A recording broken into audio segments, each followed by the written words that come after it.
صاحب اس کے بارے میں مختصراً آپ ہمیں بتائیں کہ جو یہ ایکٹ آیا ہے ٹرانسجنڈر ایکٹ، اس میں کیا کمی ہے، کیا خامی ہے، کیا بہتری ہے؟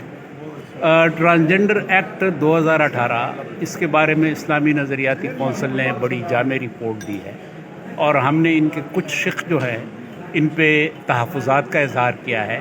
وہ شریعت کے ساتھ ہم آہنگ نہیں ہے۔ مثلاً اس میں اس بات کی گنجائش ہے کہ اگر کوئی مرد ہے، اگر وہ کہے کہ میں محسوس کرتا ہوں کہ میرے احساسات عورت جیسے ہیں، تو شناختی کارڈ میں پھر اس کو عورت لکھ دیا جائے گا۔ چنانچہ اس میں اس بات کا امکان موجود ہے کہ ہم جنس پرستی کے راستے جو ہیں وہ کھل سکتے ہیں۔ دوسری بات پھر اس میں جو شرعی حوالے سے ہے وہ میراث کی تقسیم ہے۔ اب مثلاً ایک عورت ہے، اگر وہ اپنے آپ کو مرد ڈکلیئر کروا لے تو اس کا پھر اطلاق یہ ہوگا کہ پھر اس کو مرد کا حصہ میراث میں ملے گا۔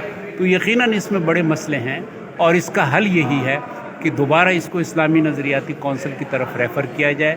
ہماری سفارشات جو اس حوالے سے تھی، تحفظات، ان کو وقت دی جائے اور دوبارہ اس کو بہتر بنایا جائے، صحیح بنایا جائے۔